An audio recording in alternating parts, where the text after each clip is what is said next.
Hello to everybody I didn't say hello to. Sorry about that. Hello.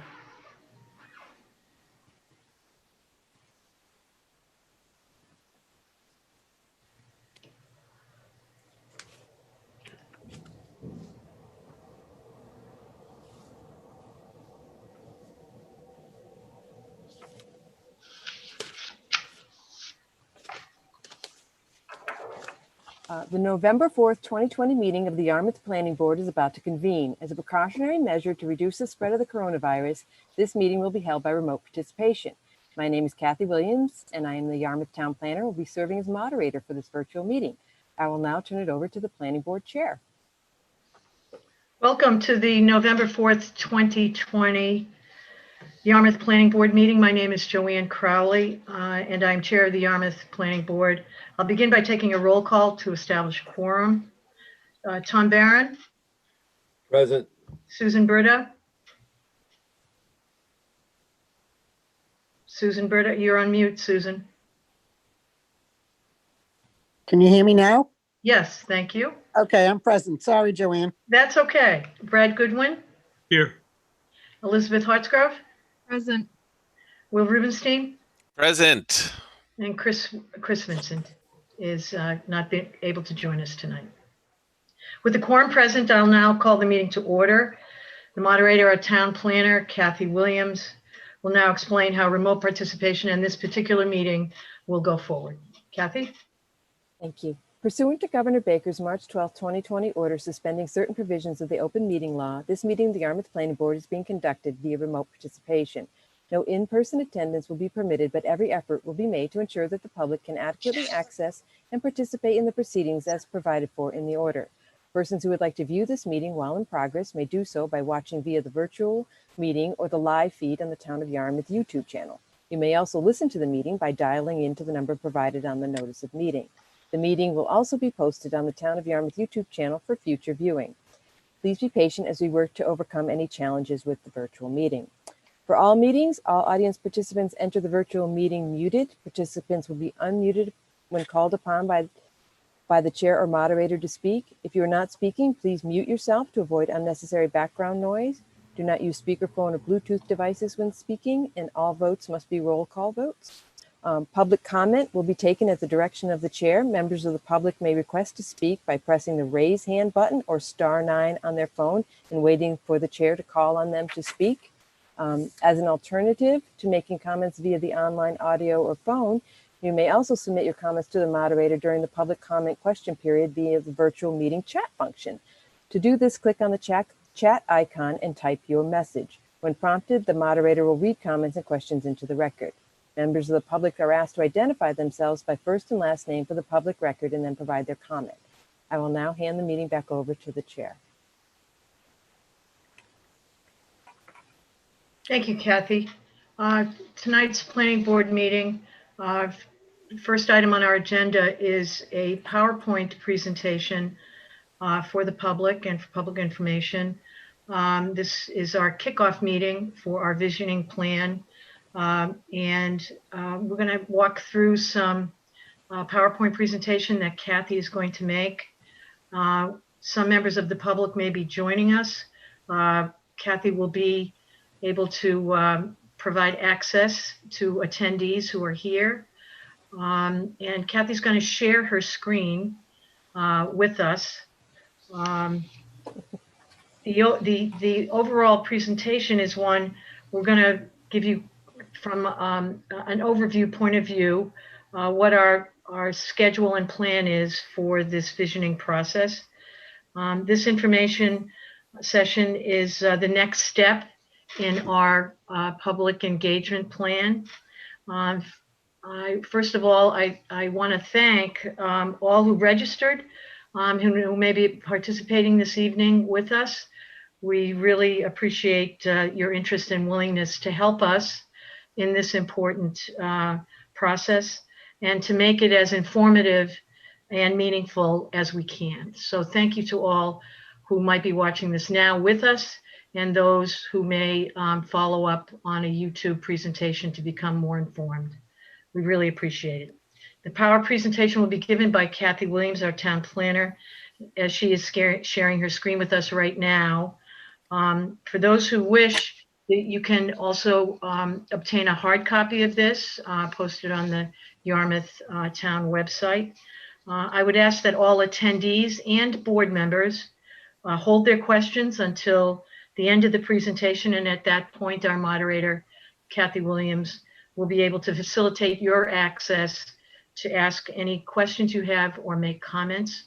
And with that, I would like to start. So Kathy, the first thing we want to do is introduce our planning board members.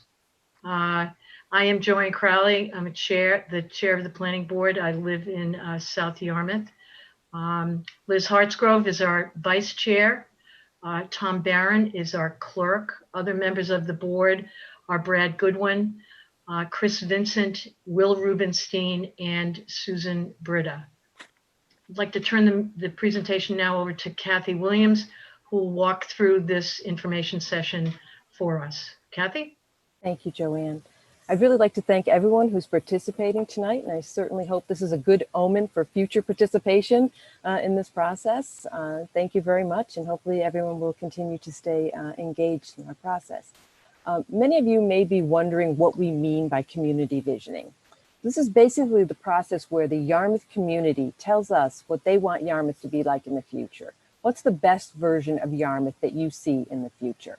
The planning board is embarking on this process so we can get the feedback necessary to create a vision statement and ultimately a vision plan, which will express our community's core values and preferences, basically our guiding principles for our community.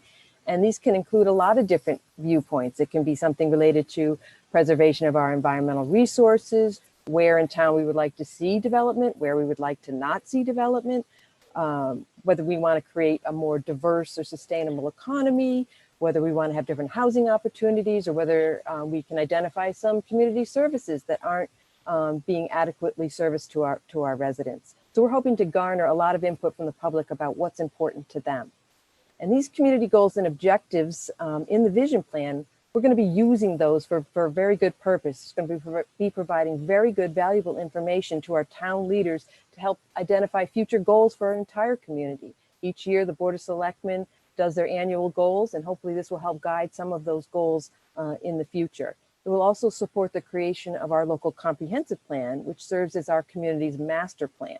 And that's going to be something that we do after this, and it's a process where we're going to be defining very specific goals with implementation strategies and outlining very specific timelines and who's going to be responsible for meeting these objectives. So the vision plan is where we want to go, but the local comprehensive plan tells us how are we going to get there? How do we actually make our vision happen? So how do we get there? Yarmouth Planning Board cannot do it alone. It is truly a community-driven process, and we need to hear your thoughts and ideas throughout this entire process. The Planning Board has developed a fairly comprehensive public engagement plan that involves a lot of direct outreach. There's social media, press releases, flyers. There was actually a little flyer in everyone's water bill earlier this year, Channel 18 bulletins, emails to civic associations and committees and neighborhood groups. But the biggest hub for the latest information on our community visioning process is that community visioning web page that you see there on your screen. You can also go there and sign up for updates via email, so you will get direct latest information sent directly to your inbox, so you know what's going on all along the process. But another thing, even the planning board in their engagement plan, we know we're not going to hit everybody. So if you guys, anyone who's involved in this process or has heard about this process, spread the word. You know, you have different groups. You maybe have Facebook pages you can send it to. Maybe you belong to different groups that have newsletters that you can get that information in there. The more people who know about it, the more productive and a better product we're going to have. So you'd be doing us all a great favor if you could kind of spread the word on our project. So before we started to look into the future, we thought it might be a good idea to let people know where we are now, to kind of get a better understanding of what's happening in our community. So we developed a lot of different data summary sheets on a wide variety of topics. We have community services, local economy, housing, community design, open space, climate resiliency, infrastructure, and water resources. these are not a deep dive into any one topic. So I'm sure someone will say we're missing something, and undoubtedly we are. But it was just to give a general idea of some basic data, some notable trends. What are some existing programs and initiatives that are ongoing right now? And also, what are we working on for the future? What are some of the projects we actually have in the works? And at the end of each one of these, there's some tickler questions that you might want to start thinking about before you attend a workshop or you fill out the survey. And I encourage everyone to really take a look at it. They're only a few pages long, and you might really be surprised with some of the information that's in there. Things like information on our municipal wastewater initiative to address our water quality and nitrogen issues, evaluating in the future potential reuse opportunities for the Matakees Middle School when the new school gets built. The police's new community relations team to help build and maintain relationships between the police and diverse populations. We're investigating improvements or possibly a new library, which I personally find very exciting. We have the extension of the Cape Cod Rail Trail that's going into Barnstable. We also are designing a shared use pathway along a section of Higgins Kroll Road. And we also have multiple Mass DOT projects that are currently in design along Route 28. We have the Bass River Bridge, which is being designed right now. There's also the Four Corners there, right when you get off the bridge at the intersection of North Main, Old Main, and Route 28. And there's also a resurfacing project that's underway that's just getting started in design from the Parkers River all the way to the Barnstable town line. These are things that are underway that can have a significant impact on Yarmouth, not just how it functions, but how it looks and how it feels for people traveling through our community. So there's a lot of really good information on those data sheets. Again, all on that visioning website that I mentioned. It's where all the good stuff is. So a lot of you are here because you want to get involved, and we're going to give you some ways to get involved. We are launching a survey, and it's going to be online, and we'll also have hard copies spread around town, and we're going to include it in English, Portuguese, and Spanish. I did learn about Google Translate, thank you, and it is a very effective product. So we have that. We have a little question to finalize later in this meeting, but hopefully that should be up on the website by Friday. We also have 3 virtual workshops scheduled for November 18th at 5:30, December 7th at 9 a.m., and December 15th at 2 p.m. We tried to pick different days and different times to maximize people's ability to participate. The details on registering for the workshop and access to the survey, as I mentioned, will be on the website hopefully by Friday of this week. It's important that people pre-register because we want to keep the groups, the size and the number of people in the workshops to a reasonable number, because we're going to have actually smaller breakout rooms with the planning board members being facilitators. So we're trying to have the separate little breakout rooms of being 6 to 8 people to kind of keep it to that smaller group setting that we had originally proposed for the in-person workshops, to really encourage that free exchange of ideas. So to help people prep for the survey and the workshop questions, I've kind of outlined some of the questions that we're going to be looking for people to answer.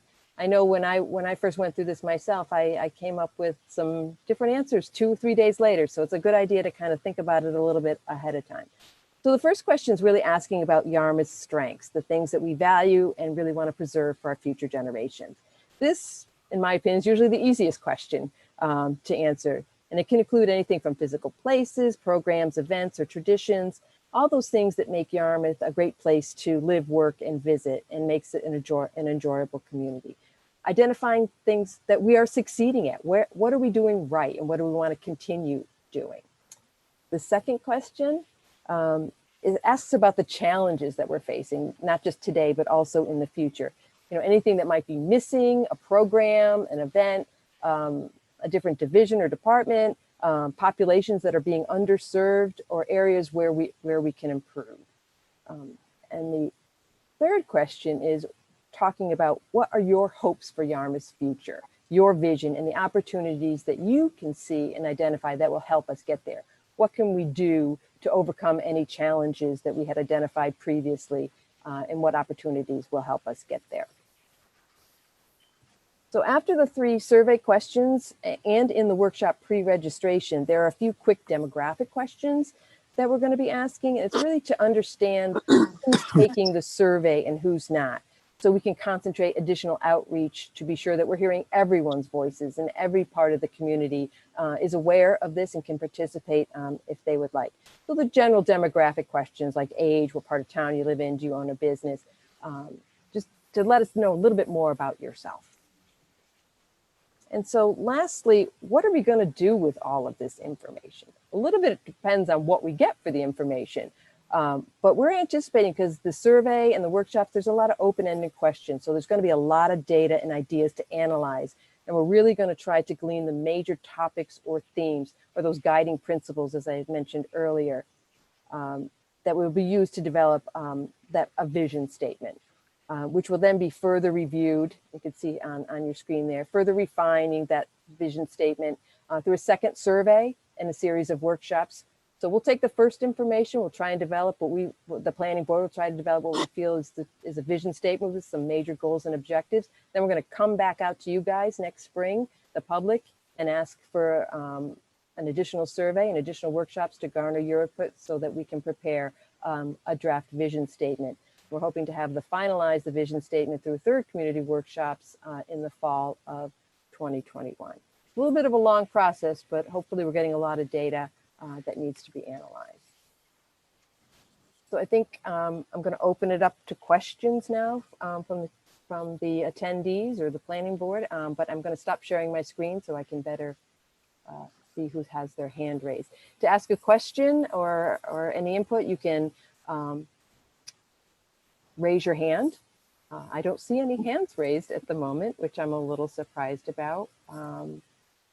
Let me double check that in it, or you could also put something in the chat box if you would like to do it that way.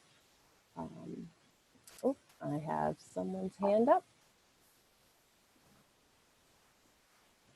It's a Bob Kelly.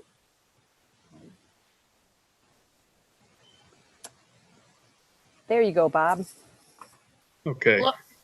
Hello, Bob. Joanne Crowley here. How are you doing? Hi, Joanne. How are you? Good to almost see you. Yeah. Since I know what you look like. All right. Well, I don't know. Okay.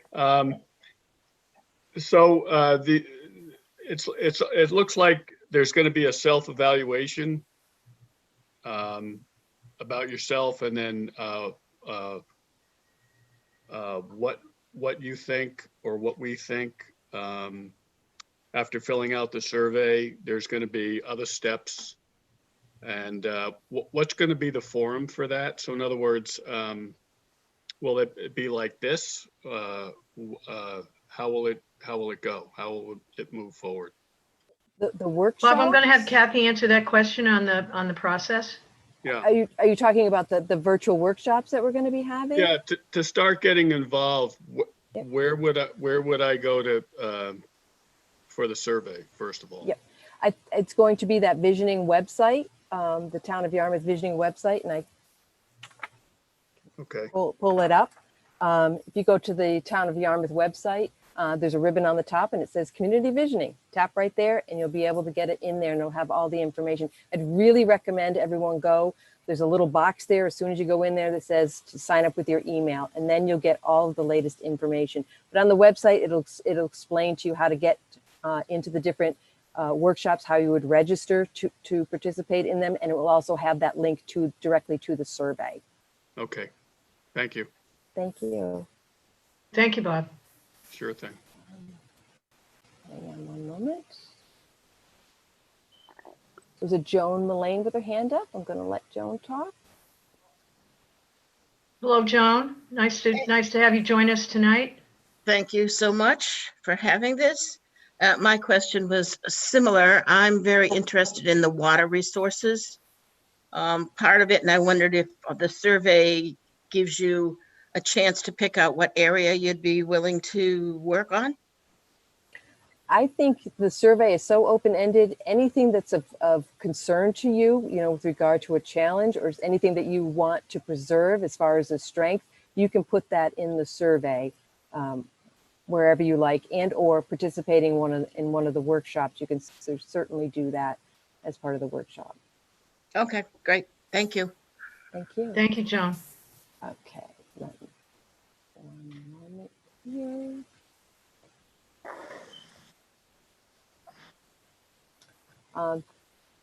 Charles Spooner. Just unmute Charles.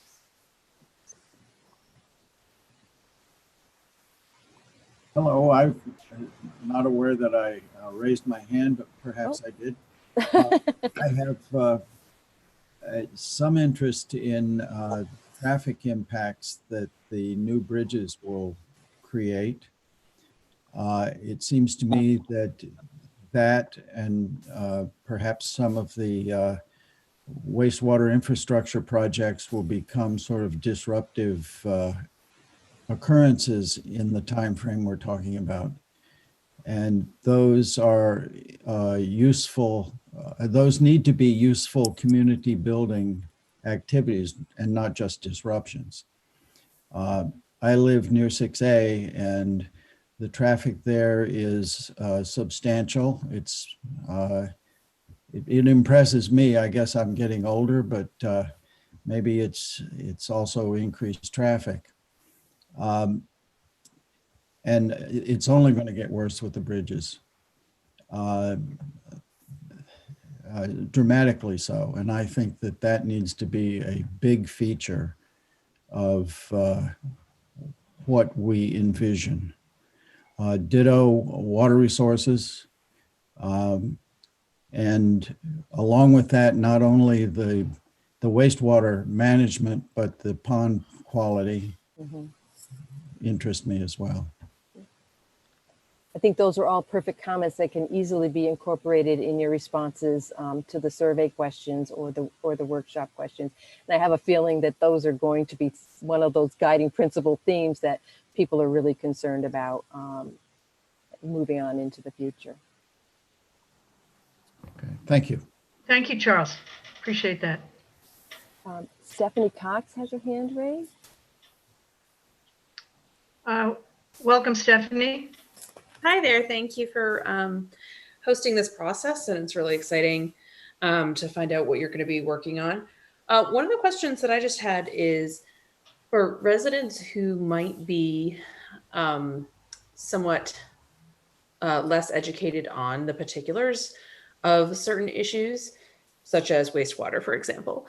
To what extent is there going to be any kind of primer on those things when getting into kind of visioning and whatnot? So I might not know that, the economic consequences of wastewater. So I might not put it down to something that's important to me. But once I got educated on it, I would probably say, yes, that's very important for the town to address. So that would be an example of the type of thing I think education would be helpful on. And I think the planning board agreed with that. And that's why we have those data sheets that are available on the community visioning webpage. A lot of times there's some basic information, but then it also will have hyperlinks within there that will send you to our town's water resources page, which has even additional information on it. The data sheets are a little bit more of a tickler, kind of let you know these are kind of the things that we're working on. But if you want to drill down deeper, we've given you the opportunity to do that. I think that's an excellent point. We really want to have people understand where we are before we start talking about where we're going in the future. Thank you.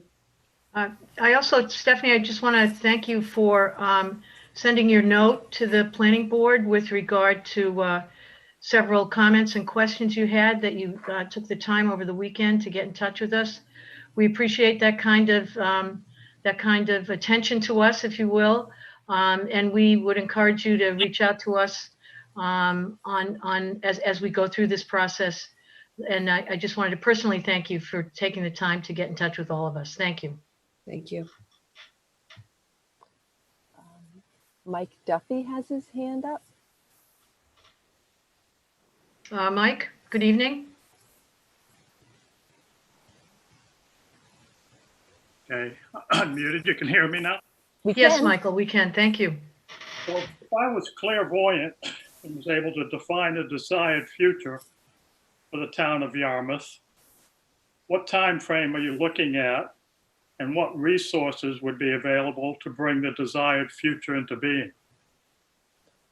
That's an excellent question. The planning board actually discussed that a little bit. And I guess it kind of depends on what your vision is. There might be some things that can happen in the short term. Maybe it's a program that gets added in the short term. But if it's something that's like a physical improvement where like you want to make a major infrastructure improvement, that is something that would take 20 to 30 years. I think it's up to you as to what you kind of want to define the future, because we want to look at maybe some short-term goals as well as long-term goals, because even in the local comprehensive plan, we're going to come up with a timeline, and there might be some implementation strategies that we're going to do in the next 1 to 2 years because there's something that's doable. Maybe it's 3 to 5 years. With regard to getting to the resources, I think that's where getting things into the queue for the goals for the Board of Selectmen is important, because everything that we do, we have to get money for, and we have to get money for it usually through town meetings. So we need to pull everyone along and build consensus to get to a project so that when we get to town meeting, the funds will be available for there. But the start is kind of identifying what we want to do, getting a little bit more specific with the implementation strategy, and then how do we fund it? So you would be establishing individual goals probably on an annual basis so that you could measure your progress? The local comprehensive plan is something that should be looked at every year to kind of gauge where you are and keep be sure that it's not a plan that just collects dust on a shelf. That's the last thing we want to put all this time and effort in and not do that. But things may change over time. We may find that we had some ideas that we wanted to do, and maybe it kind of changes a little bit. So it'll be a little bit of a dynamic plan as we move forward.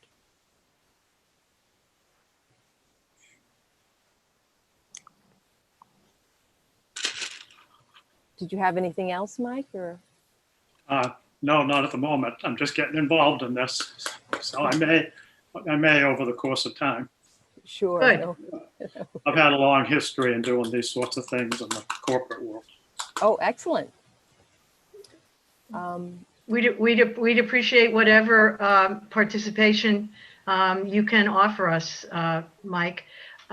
Importantly, I'd like to just add that the Board of Selectmen, when they set their annual goals and objectives for the year, and they do, want to have the key informant here be the outcomes and the product of this visioning exercise. So we want to make it as useful as it can. As Kathy said, we would prefer that it not just sit on the board, that it be a dynamic, active, living kind of document. So we welcome your participation at all levels. And thank you especially for joining us tonight. I happen to be a member of the Energy Committee and recently put in place the 5-year plan for the Energy Committee, addressing these same sorts of things, of course, just with an energy perspective.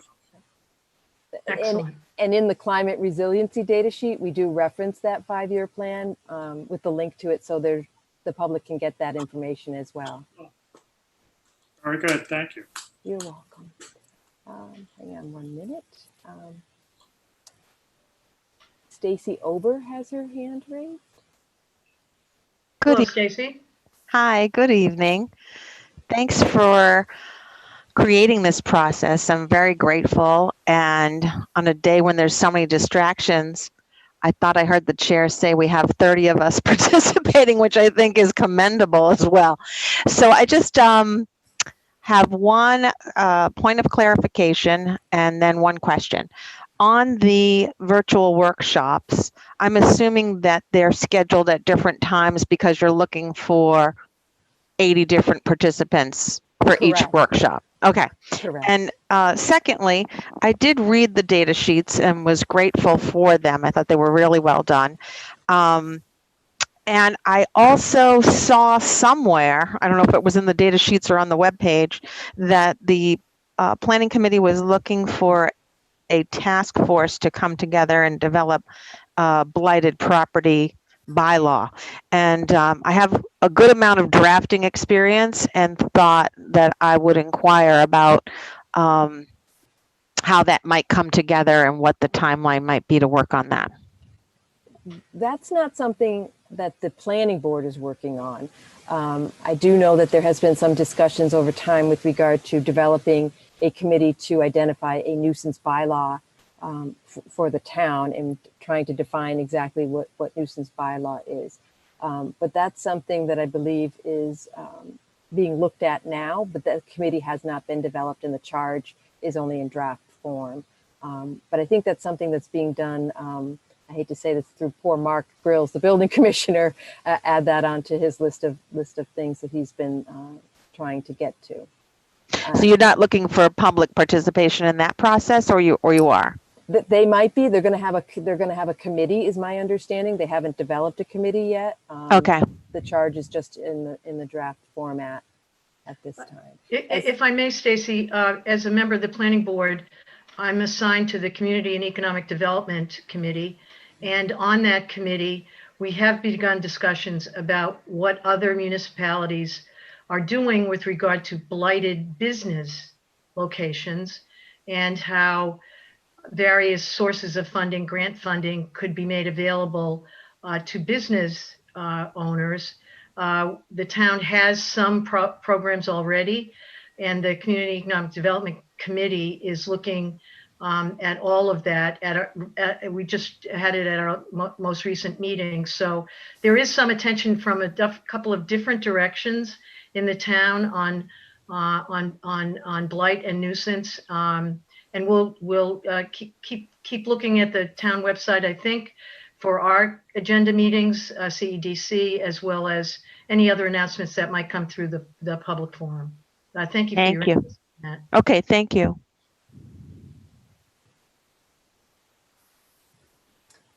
Jerry Bedard. There we go. Welcome, Jerry. Thank you. Have you done any discussion or talking about the Maniquis and Emmy Small School property?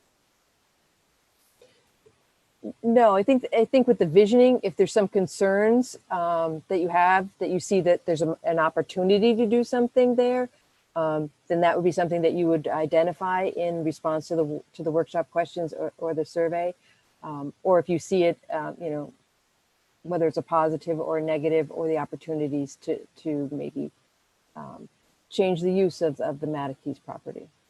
Okay, thank you. Thank you, Jerry. Madam Chair, isn't there a committee that was formed or has been contemplated to be formed? You're Hello, right. 2020. Okay, I love you. I do, my sweet child. Excuse me one second. It's funny the way the children come out of nowhere with that screen in the back. Yeah, we've only been on since 5:30 and she picked 6:05. Okay. So isn't there a Maniquis reuse group, working group, some sort of thing, ma'am? There's a charge that has been done. I don't know whether that committee has actually been appointed or has met yet. I do know it was something that was looked at pre-COVID. But it's certainly something that's on the books, especially as Maniquis is moving forward, as you've been mentioning, with the 90% plan soon.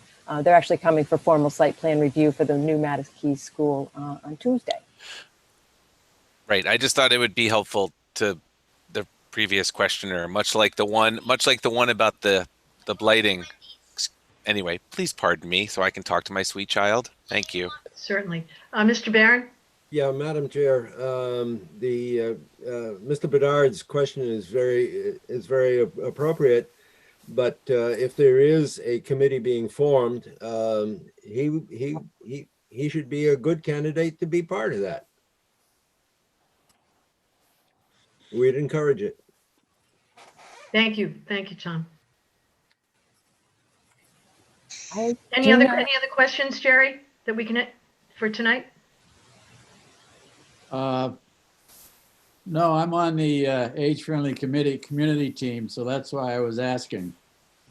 Because we kicking some ideas around. I just wanted to know if you had anything that was somewhat concrete. Not yet. Okay, thank you.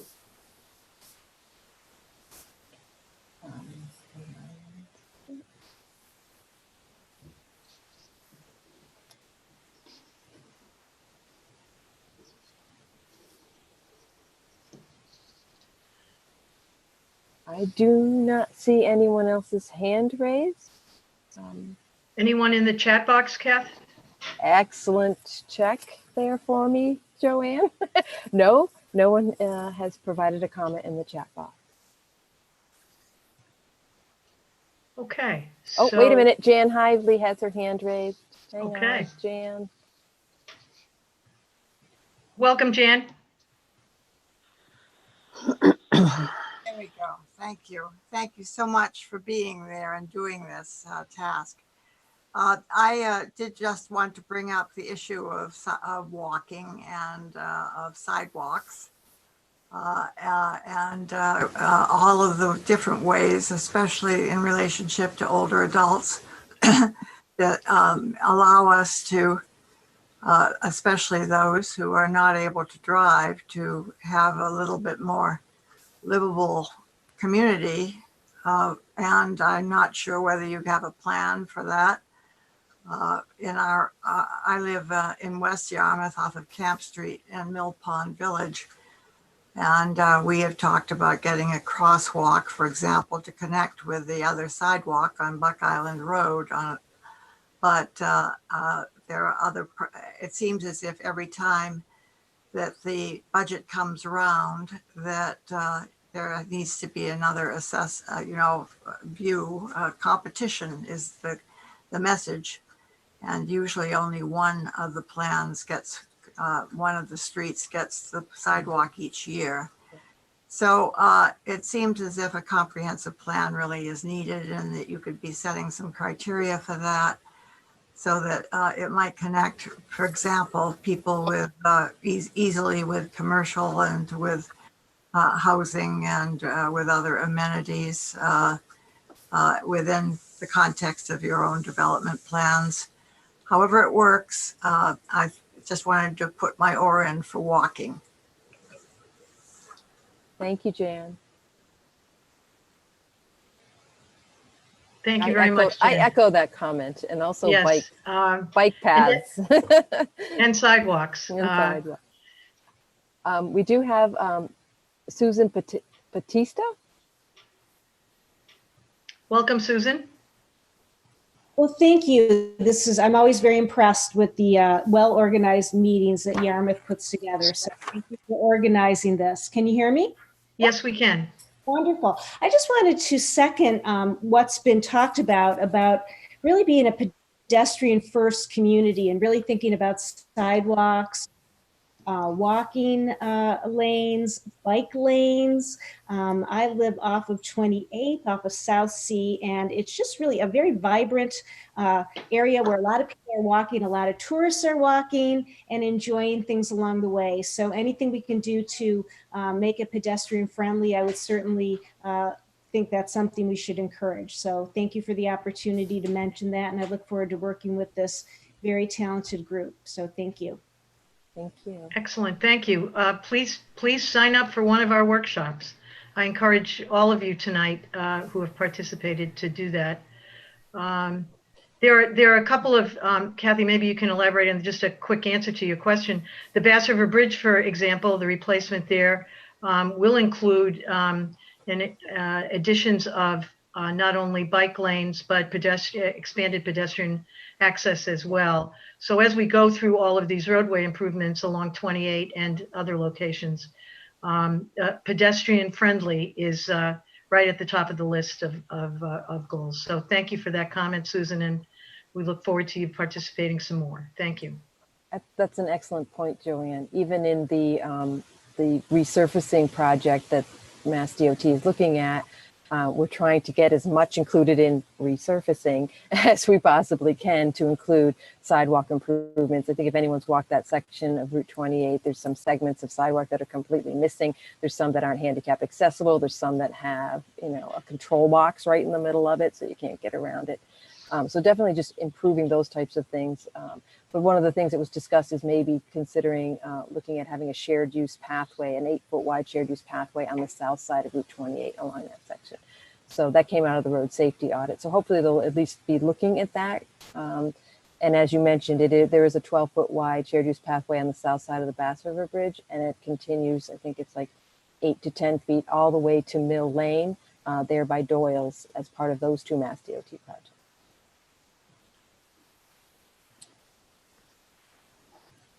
I don't see anyone else's hand raised. I'll check the chat box again. No one in the chat box. I don't see any hands raised. Any other participants would like, any attendees? Okay. Kathy, if someone should jump in at some point as we continue, maybe we can revisit and come back to them if they were unable to join us during this particular time frame. But having that, I'd like to move on to the next item on our agenda. If it, Oh, Mike Duffy has his hand raised again. okay, Mike? Let me unmute him. If you Hi, go to Mike. the chat box, it says this, whoops, I gotta, okay, if you go to the chat box, it says the host has disabled the attendee chat. So maybe that's Oh, not well, getting. that's not nice of me. No. All right. I have it open now. I apologize if someone has been trying to send a chat to us. But thank you. Thank you, Mike.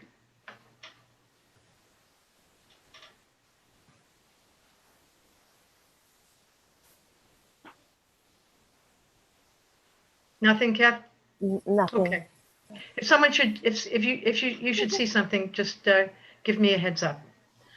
All right. The next item on our agenda was to close out a discussion that we began last week. I believe in your meeting materials, we have finalized with consultation with our consultant and Yarmouth Police Department the answer to the important questions we've added to the demographics with regard to race. Any comments? It seems like it's a pretty standard, comprehensive list. I'm very pleased that we reached this, and I'd just like to have it. Just want to affirm that the survey is going to go out on Friday, and it will include this, unless there are any objections. Yes, Tom. Yes, I had the opportunity today to talk to John Green. He's the deputy director at the Yarmouth Housing. He's also the head of the NAACP here on the Cape. And he was, I shared with him the first flyer that we sent out from the committee.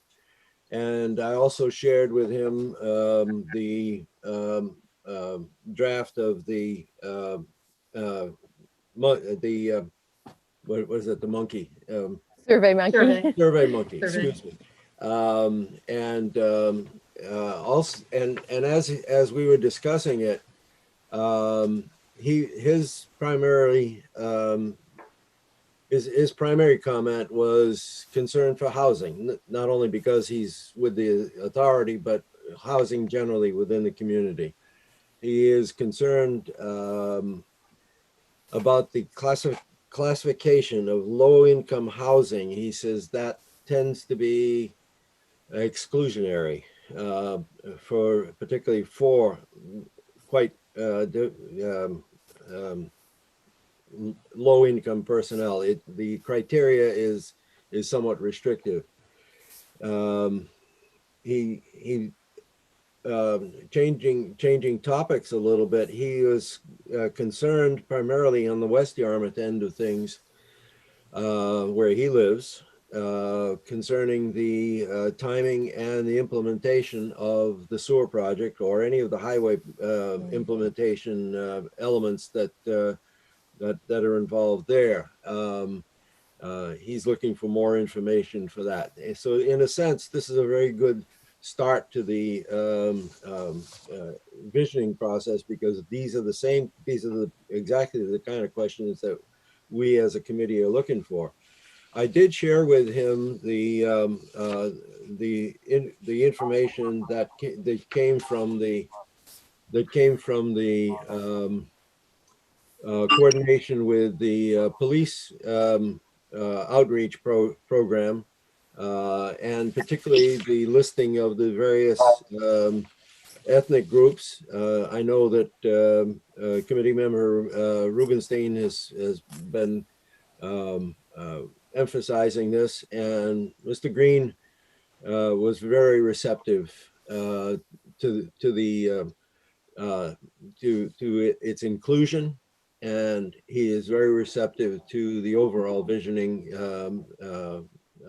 objective that we have. So I think it was a very very productive little meeting, and it gives insight that there are a whole lot of other people looking at what do we do from here. Thank you. Thank you, Tom. Thank you for sharing the comments, Mr. Green. And please encourage him to be a participant in the workshop.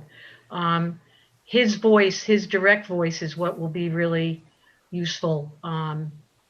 So please, I trust that he will participate if he certainly has the time. So thank you for reaching out to him. He said one thing. He says, I may be in the same room with everyone else, but he says, all I'm looking for is information. I want to be part of it, and I want to be given good information. And that was it. Thank you. Any other comments with regard to the answers for the questions as we've proposed? Okay, so we're good to go with the survey, Kath. We can finalize that. Thank you.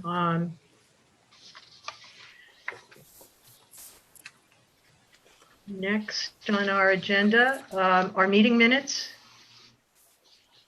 May I have a motion to accept the minutes of the October 28th meeting? We skipped a meeting. We're going to get the October 21st minutes, not to worry, but these meeting minutes are the October 28th meeting. So may I have a motion, please? So moved. Second? Second. Thank you, Tom. Roll call.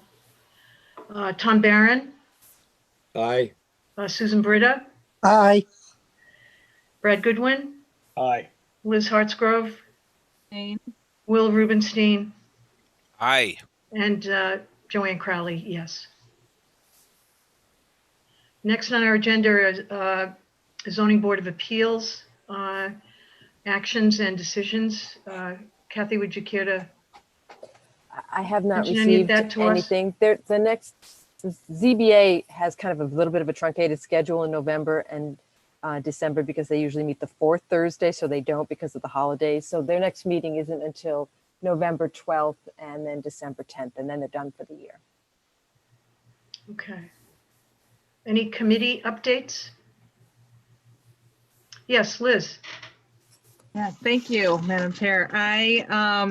I actually had just had CPC right before this, my marathon of Wednesdays, and I wanted to bring to your attention, actually, there were a couple of projects that, while we still have viewers on, that CPC is bringing to town meeting, future town meeting votes, so you can be ready for that.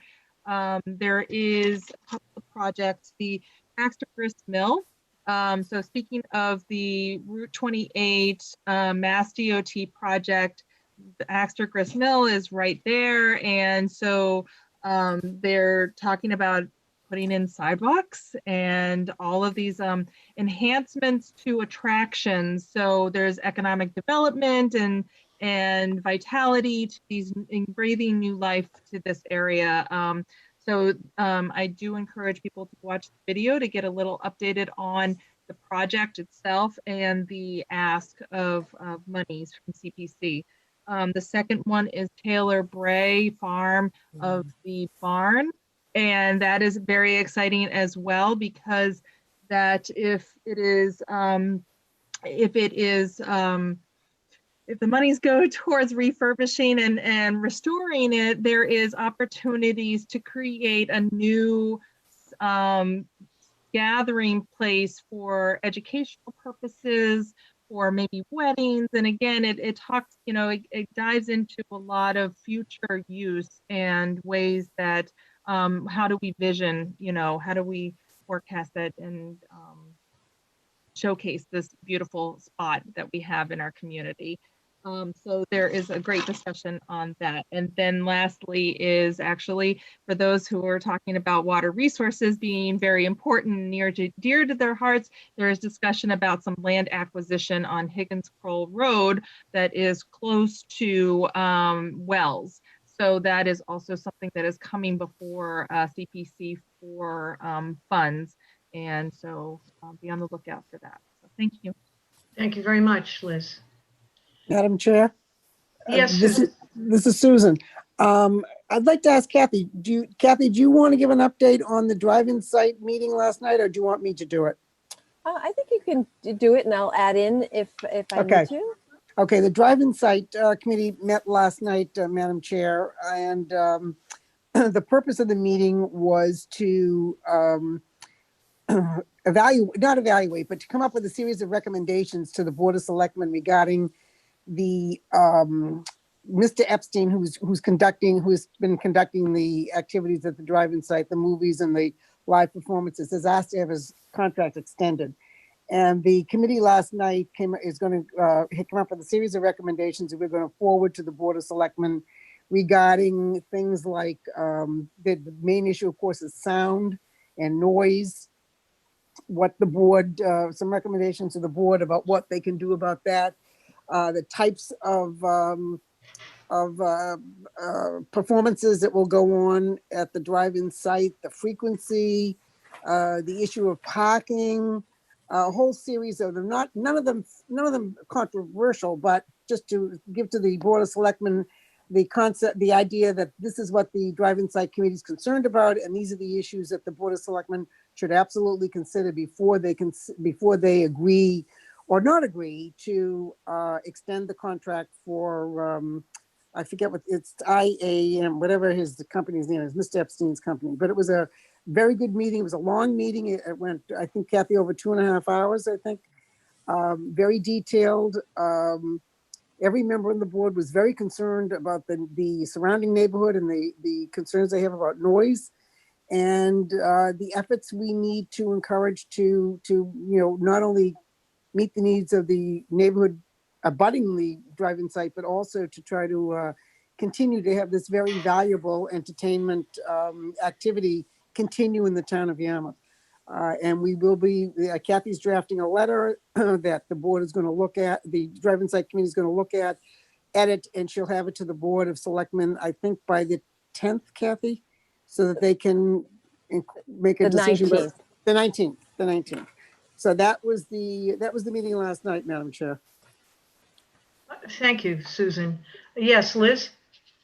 May I ask a question, Madam Chair, through you? Susan, Oh, absolutely. Go ahead. Thank you. What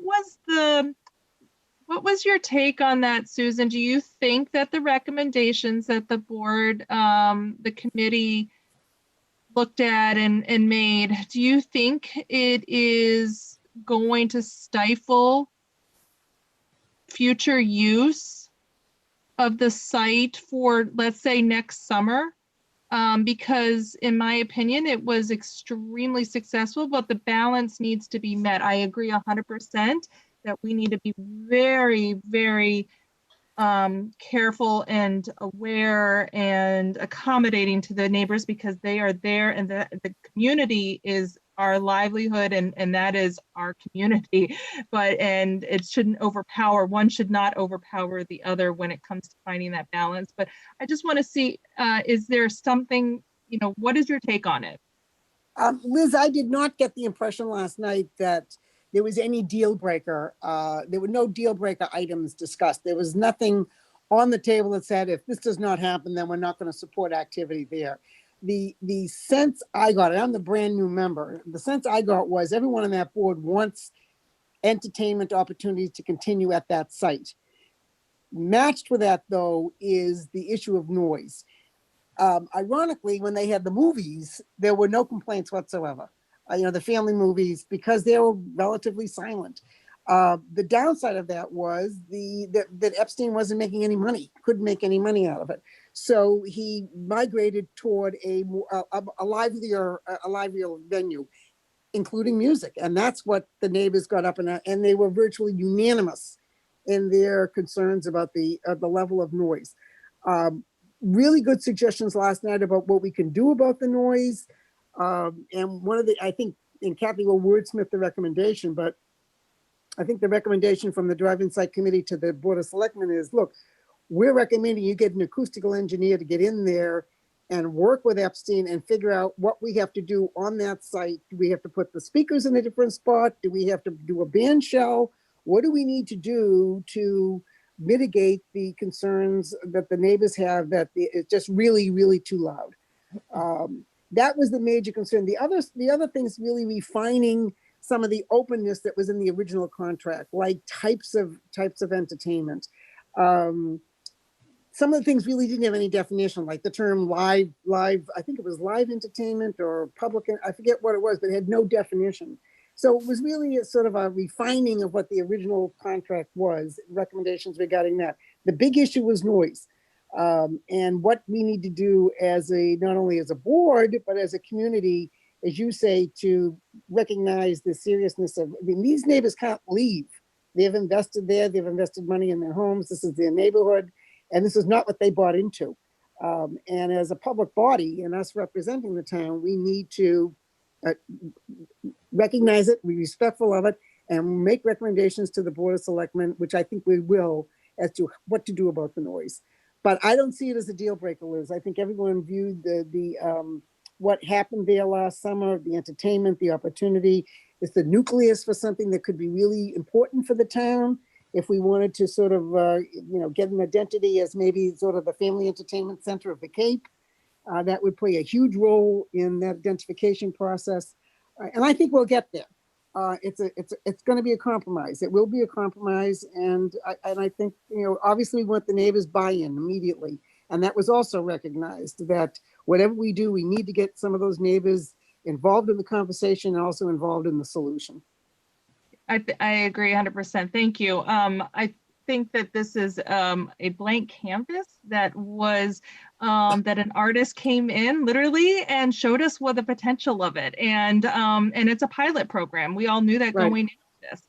So and then you make adjustments and improvements. And also this is a good test case for the potentials of the future proposals of incorporating artist shanties and other mixed uses of the property. So it allows us to see, especially now that we have the visioning process going forward, and this is one of the big hot ticket items that what do we do with it? And so thank you for bringing that to our attention. Thank you.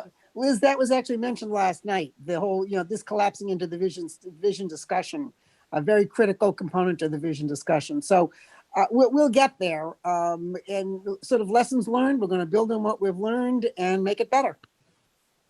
Thank you, Susan. Thank you, Liz. Any other committee reports? Will?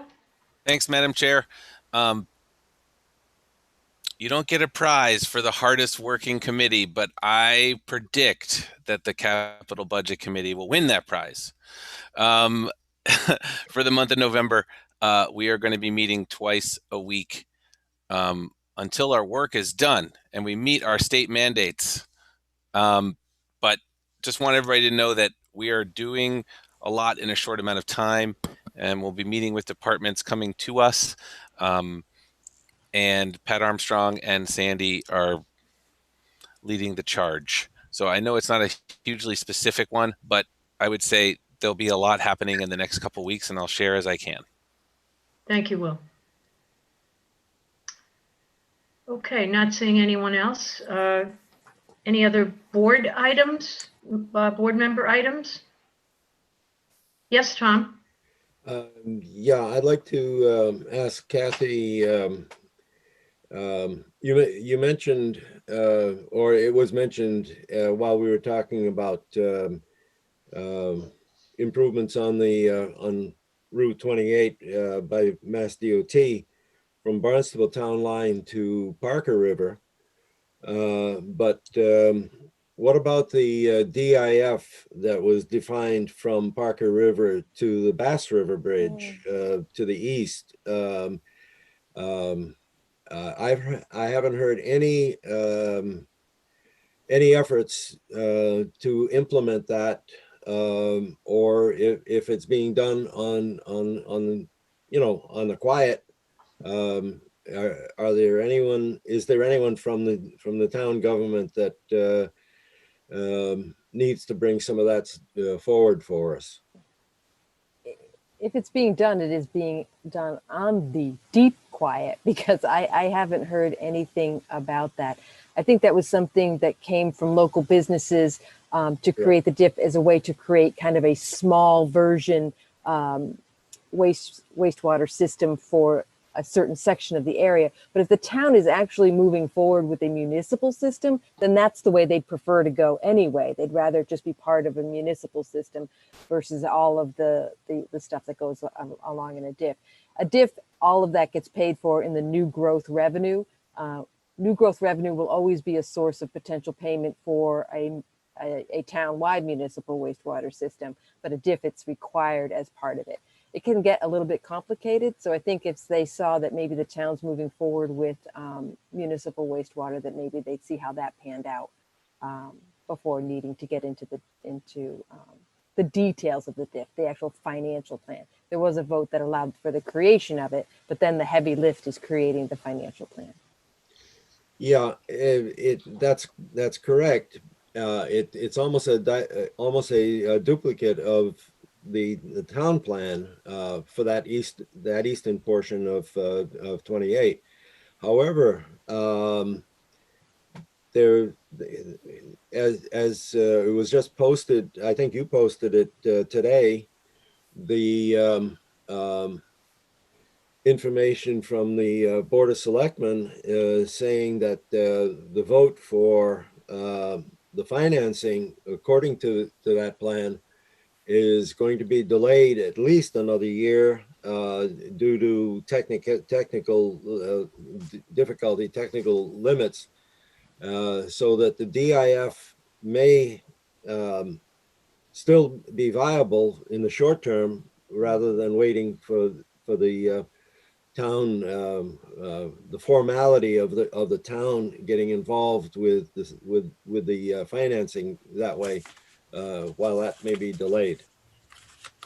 The special town meeting does have articles on it for starting the funding sources for the wastewater. I think that what's being delayed is that whole vote on the DHY partnership, because there's still some work being done on that. So this was. Yeah, no, it has to do with being able to implement any of those provisions that have been established for that financing program. So it's a little more detailed, and no need to go into it here. But that information is potentially conflicting with timely implementation of that. Okay, thanks, Tom. Thank you, Tom.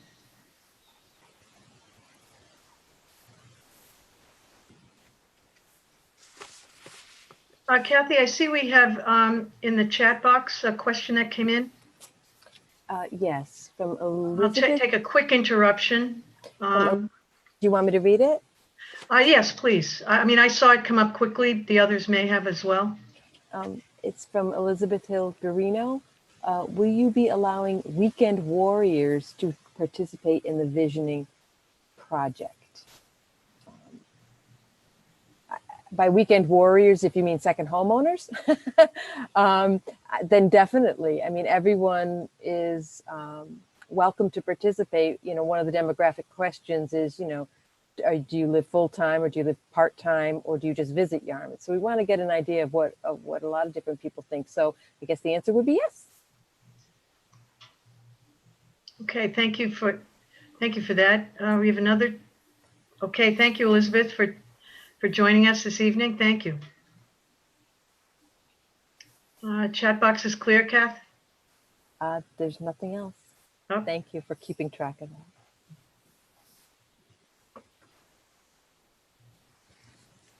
All set? All set. Okay. Any other board member items? Okay. Correspondence? Anything in addition to what you have sent us, Kath? On correspondence? No, nothing other than what I sent you. Our next meeting, I want to run through the calendar.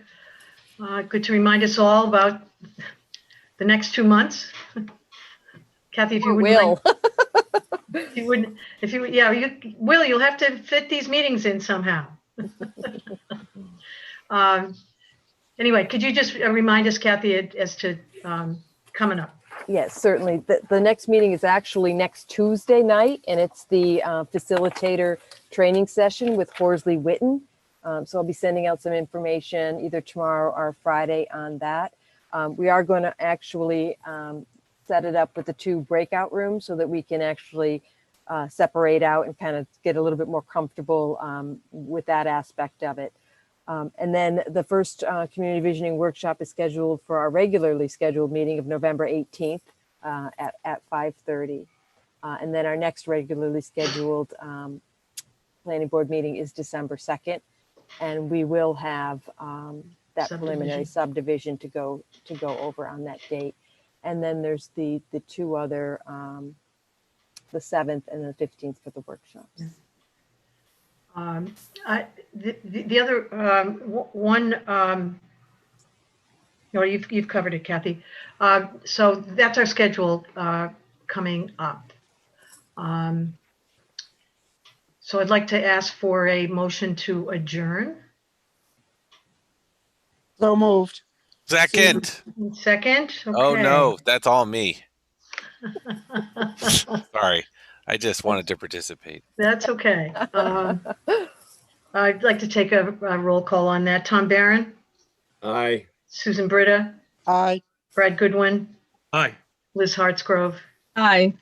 Will Rubenstein, Aye. Joanne Crowley, yes. The planning board meeting is now closed. Thank you all for attending, and we'll see you next week. Thank you, Kathy, for everything. Thank you, Yeah, Madam Chair. thank you, Kathy. Thanks, Thank Great you to job. all our viewers too. Thank you. And I look Them forward too. to seeing you guys on the 18th. Yeah, Yes. thank you all. Good comments already. Yeah, thank you all. Thank you, Mike, Joan, everyone who else participated. Thank you very much.